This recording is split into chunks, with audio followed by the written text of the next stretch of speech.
Fire Emblem Warriors 3 Hopes is about the big and the small, the grand and the intimate, where you talk about the secret desire to become an artist and then minutes later are somewhat ruthlessly mowing down hundreds if not thousands of foes. 3 Hopes is essentially an alternate timeline of Fire Emblem 3 Houses. Neither a prequel nor sequel. The player character is thrust into the initial events of 3 Houses, changing them and giving players a new perspective through which to understand the characters and story. But Fire Emblem Warriors 3 Hopes is a Warriors game, and when you think of Warriors, you probably think of this. And this. Time to attack. And this. Watch reflex. Did you see that?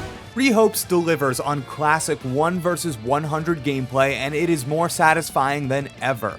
Almost every gameplay mechanic from Fire Emblem 3 Houses has been translated to fit here. You have a variety of units with different type advantages, disadvantages, attack styles, and ranges. You have combat arts, special abilities that can turn the tides of a fight, but also have limited uses and as such can be exhausted. And units can even fight with special perks and bonuses if fighting alongside someone with whom they have good social standing.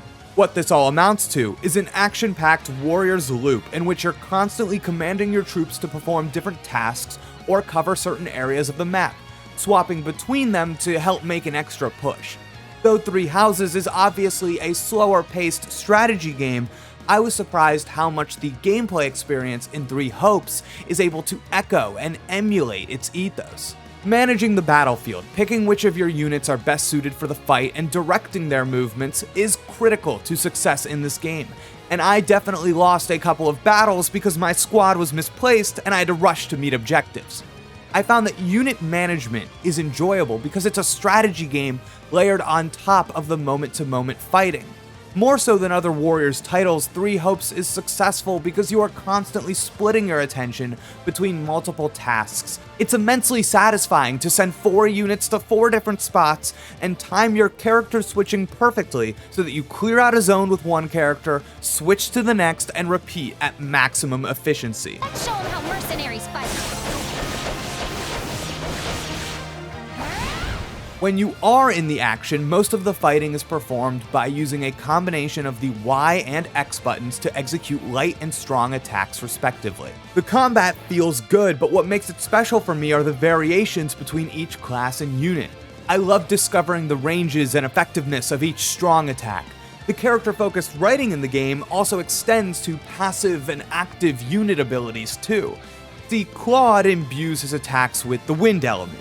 Hilda can get stat bonuses when working alongside a character of the opposite sex, and Raphael is buffed after eating recovery items, because of course he is. I particularly love Ignat's unique action ability. Whenever he sends enemies flying, you go full Splatoon and spread ink around the battlefield that incurs elemental damage on enemies corresponding to the color of paint. It's a really unique visual flourish that connects back to Ignat's desire to be a painter. There are a ton of classes and characters, with characters putting slight twists on the movesets of each class, so there's a surprising amount of variation, builds, and techniques to experiment with. And while the game only forces you to engage with most of these systems on the higher difficulty settings, it is fun that they are there just to add that extra layer of Fire Emblem strategy and intrigue.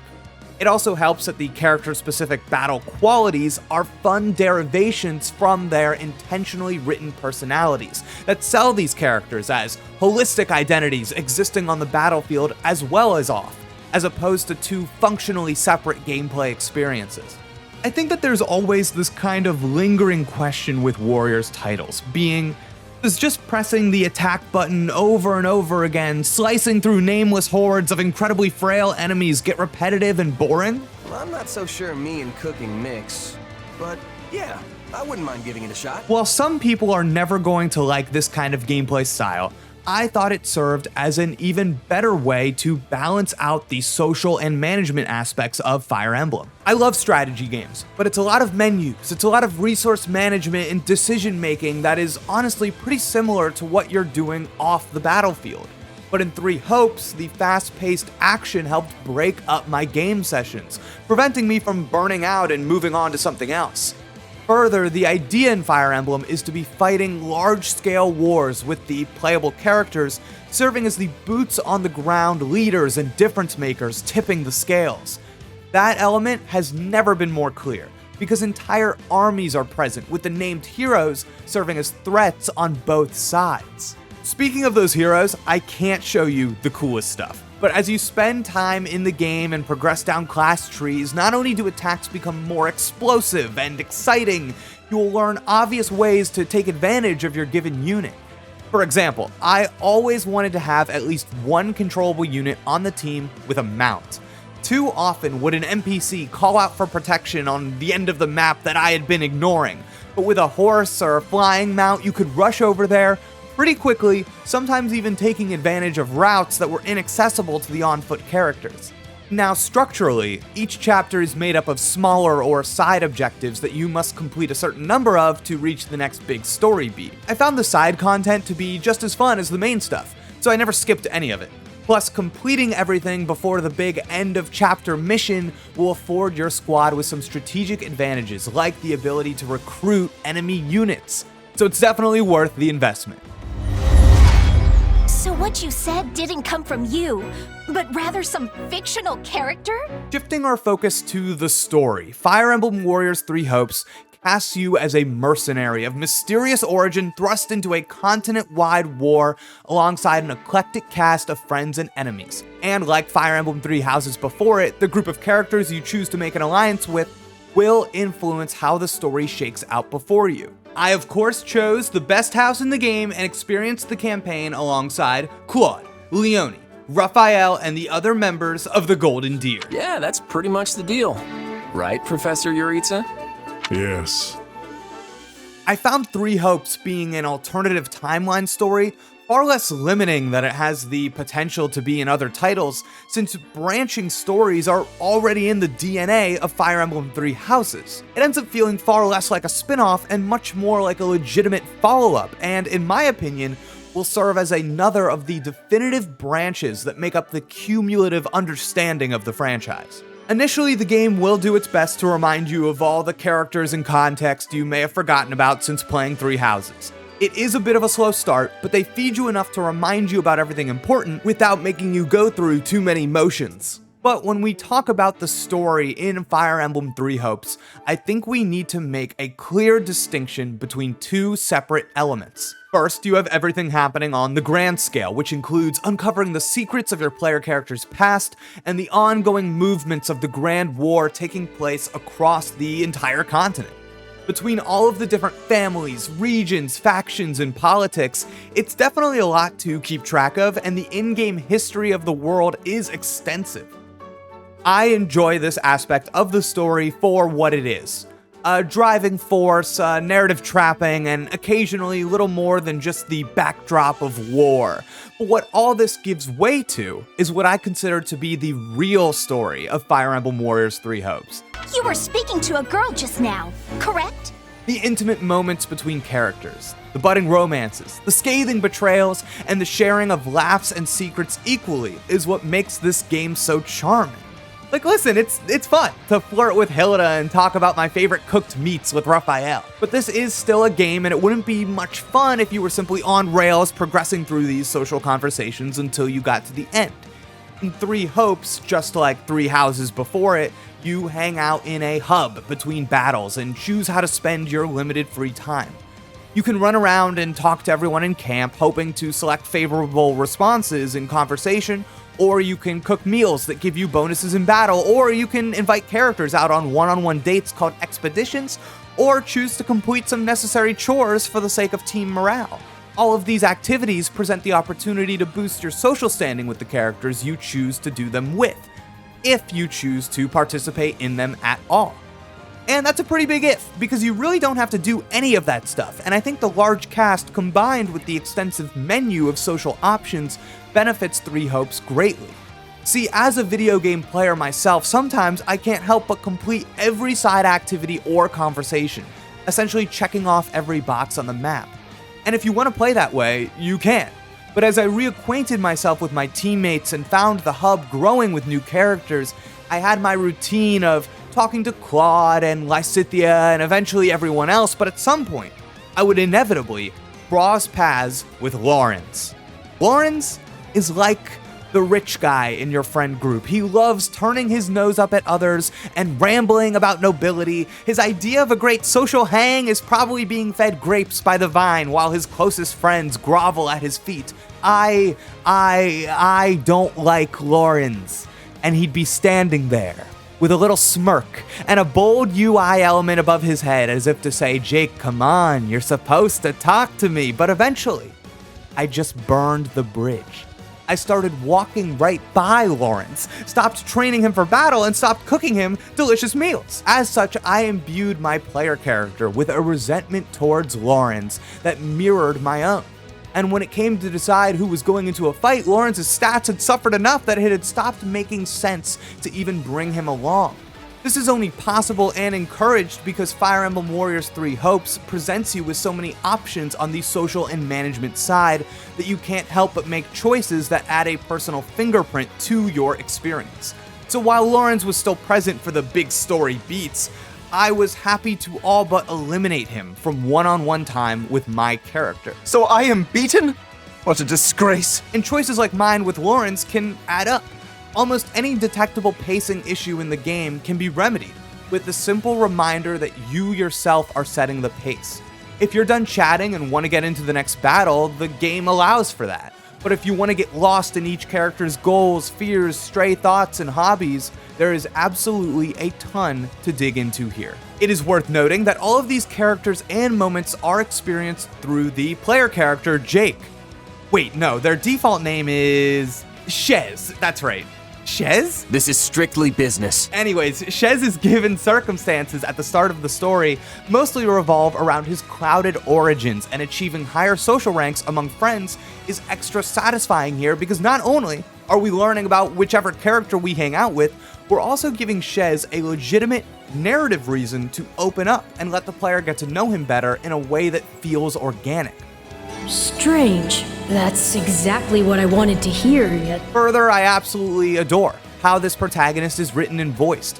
Fire Emblem fans are used to their main characters being these near-silent ciphers that they experience the story through, but Shez is different. He's constantly talking and it makes him feel like one of the gang while still allowing for unique choices that influence his personality. You're skilled and you've got brains, which means you're more promising than the average rookie. And Byleth, the protagonist of Fire Emblem Three Houses, is given a similar treatment here, with a far more concrete identity that I preferred to what I remember from Three Houses. In that game, the heads of the houses, Edelgard, Claude, and Dimitri, took the spotlight, but here, your character stands perfectly among them shoulder to shoulder. And speaking of, the vocal performances and writing across the board are absolutely top-notch here. Don't get me wrong, depending on your definition, this isn't exactly a great literary work, but Three Hopes beautifully walks the tightrope between grounded and fantastical elements. There's a level of self-serious camp that accompanies the high-stakes element of the stories, while always making room for the little things that make this crazy cast more than just war-driven soldiers. It's a drama, but it's fun. And the cast does a great job selling me on the simple theatrics of the world. Zooming out, the grander story taking place definitely did more than maintain my interest. Though I can't reveal much, what I will say is that whenever I felt the story walking the path of an established trope a little too directly, there was some kind of twist or flavor element that kept it fresh and engaging. As someone pretty familiar with the lore of Fire Emblem Three Houses, I was particularly interested in Shez's backstory, his relationship with the mystical Arval, and uncovering those secrets. The game does a great job of building momentum towards the end, and I was genuinely surprised at the non-stop ramp-up of dramatic stakes into the final chapters. So if you liked the world and story of Three Houses, you will likely enjoy Three Hopes. Not only does the new story fit in perfectly with what Fire Emblem fans are already familiar with, Three Hopes is, in every way, a genuine article. The soundtrack features remixes of the Three Houses soundtrack alongside all new tracks that are consistently a joy to listen to.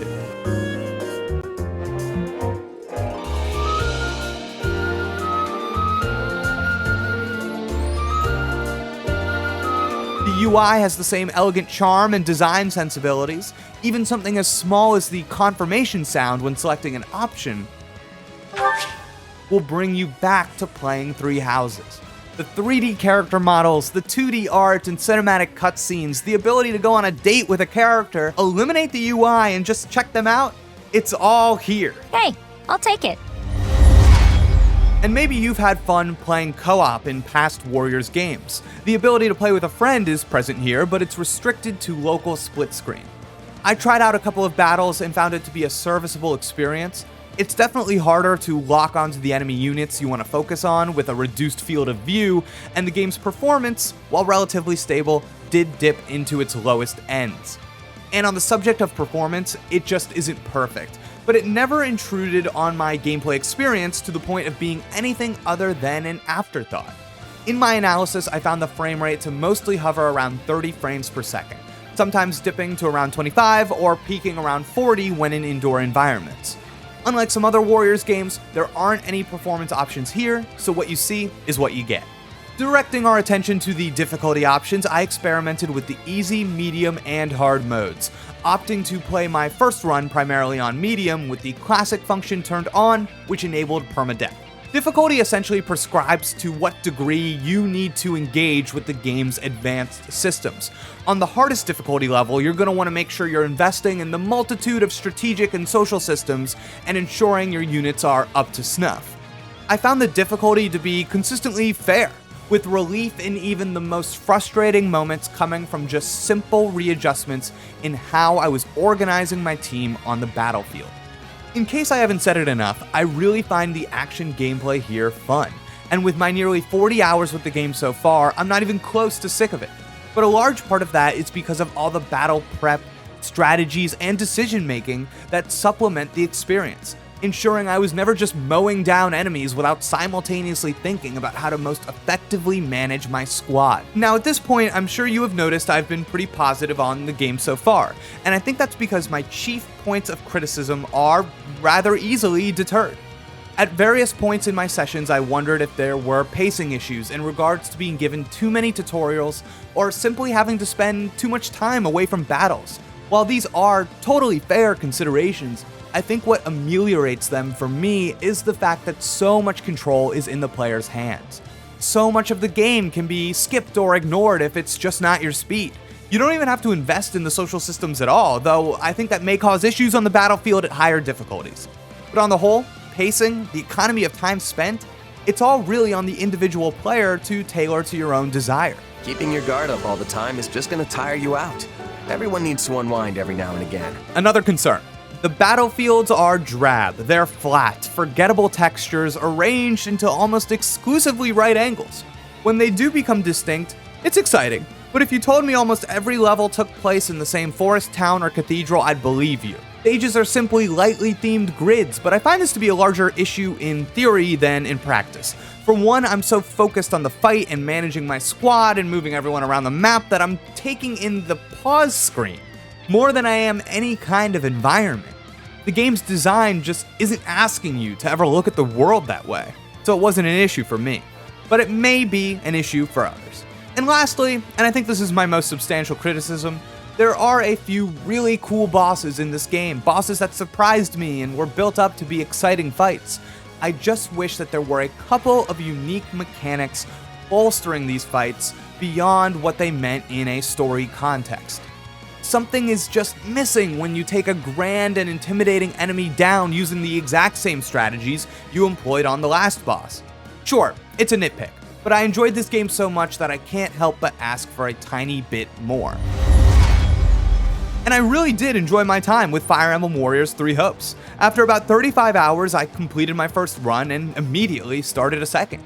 With more classes to check out, other houses to spend time with, a robust New Game Plus mode and difficulty options to wade through, there's a lot here to supplement the wide array of systems to sink your teeth into.